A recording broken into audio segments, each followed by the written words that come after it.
प्यारे बच्चों, पिछले सत्र में हमने रोकड़ प्रवाह किसे कहते हैं, उसकी क्या उद्देश्य है और महत्व है, उसके बारे में जाना था।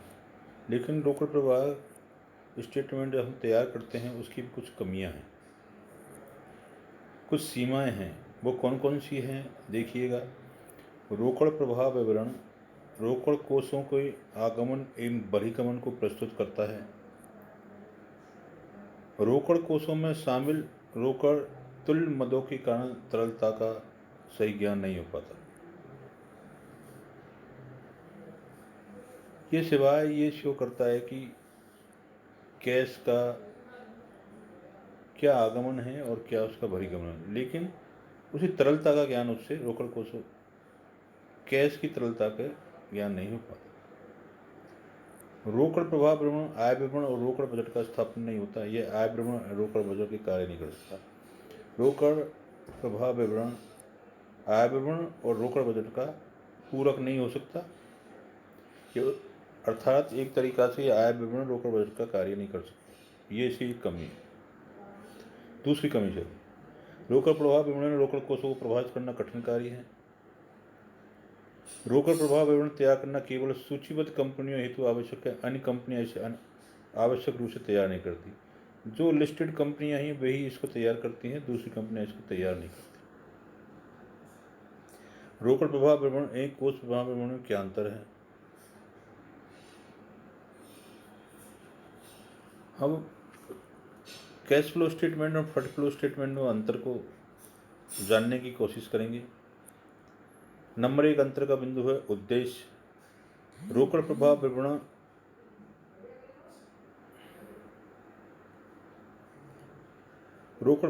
प्रमुख उद्देश्य वर्ष के दौरान रोकड़ कोषों के स्रोतों एवं उपयोगों को प्रदर्शित करना है, जबकि कोष प्रवाह विवरण का प्रमुख उद्देश्य कार्यशील पूंजी के स्रोतों और उपयोगों को प्रदर्शित करना होता है।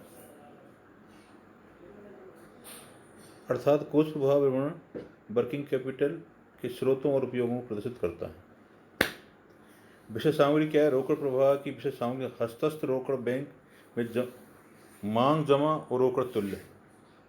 कोष प्रवाह विवरण की विषय सामग्री कार्यशील पूंजी होती है।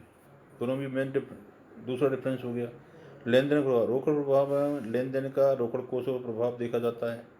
कोष प्रवाह में लेन देन का कार्यशील पूंजी पर प्रभाव देखा जाता है। उपयोगिता रोकड़ प्रवाह विवरण अल्पकालीन विश्लेषण के लिए उपयोगी होता है। कोष प्रवाह विवरण दीर्घकालीन विश्लेषण के लिए अधिक उपयोग होता है। लाभ हानि खाते रोकड़ प्रवाह विश्लेषण हेतु लाभ हानि खाते को व्यापारिक पद्धति से रोकड़ पद्धति में बदलकर प्रचलन क्रियाओं को रोकड़ की गणना की जाती है, जबकि कोष प्रवाह विवरण तैयार करने के लिए लाभ हानि खाते को रोकड़ पद्धति में बदलने की आवश्यकता नहीं होती। ये इनका अंतर हुआ। पांचवा छठा अंतर है कार्यशील पूंजी के विवरण का निर्माण। रोकड़ प्रवाह विवरण हेतु कार्यशील पूंजी में परिवर्तन का विवरण तैयार करने की कोई आवश्यकता नहीं, जबकि कोष प्रवाह विवरण कार्यशील पूंजी में परिवर्तन का अलग विवरण तैयार किया जाता है। रोकड़ एवं रोकड़ तुल्यों में शेष रोकड़ प्रवाह विवरण रोकड़ एवं रोकड़ तुल्यों के प्रारंभिक अंतिम शेष प्रदर्शित किए जाते हैं।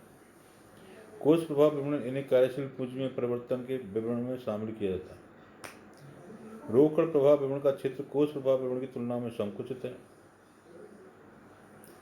और कोष प्रवाह विवरण का क्षेत्र अपेक्षा विस्तृत है। वस्तुतः इसमें रोकड़ कार्यशील पूंजी का एक अंग होती है। ये इनमें मुख्य रूप से 8 बिंदु हैं जिनके हम कैश फ्लो स्टेटमेंट और फंड फ्लो स्टेटमेंट में अंतर किया जा सकता है। इसी प्रकार रोकड़ प्रवाह विवरण और आय विवरण में क्या अंतर है? Income statement and cash flow statement.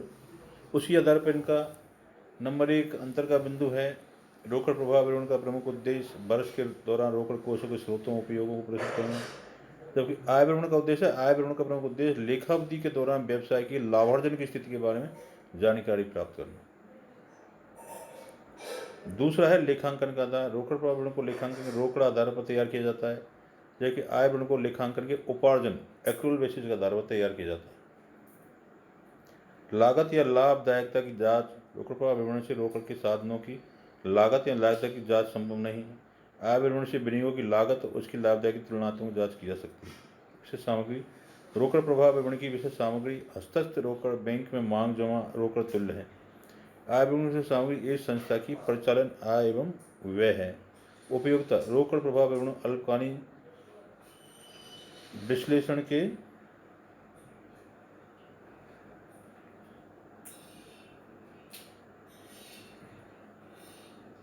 लिए उपयोगी होता है। आय विवरण लेखांकन अवधि की परिचालन सुविधाओं और वित्तीय स्थिति में परिवर्तन की लिए लाभदायक है। इसी प्रकार कैश फ्लो स्टेटमेंट और कैश बजट में क्या अंतर है। रोकड़ प्रवाह विवरण में यह प्रदर्शित किया जाता है कि एक वर्षीय विशेष में रोकड़ कहाँ से प्राप्त की गई और प्राप्त रोकड़ किन उपयोगों में प्रयुक्त की जाती है। रोकड़ बजट का उद्देश्य यह अनुमान लगाना है कि भावी अवधि में कितनी रोकड़ किस कार्य हेतु की आवश्यकता होगी और किन किन स्रोतों से प्राप्त की जा सकती है।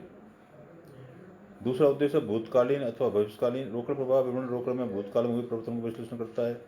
रोकड़ बजट रोकड़ में भविष्य में होने वाली परिवर्तनों का पूर्वानुमान लगाता है। रोकड़ प्रवाह विवरण की अवधि प्राय 1 वर्ष की होती है। रोकड़ बजट साप्ताहिक, मासिक, तिमाही, अर्धवार्षिक, वार्षिक भी हो सकता है।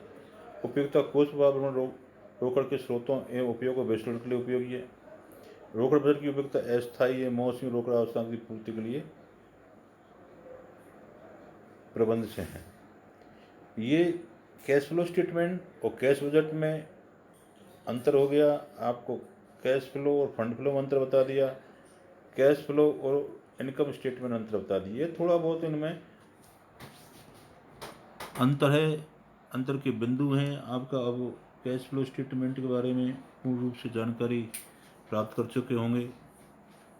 आगे हम अगले बिंदु पर अगले सत्र में और देखेंगे फंड फ्लो स्टेटमेंट क्या है, उसकी क्या विशेषता है, क्या उद्देश्य है, क्या लाभ है, तो अगले सत्र में देखेंगे। धन्यवाद।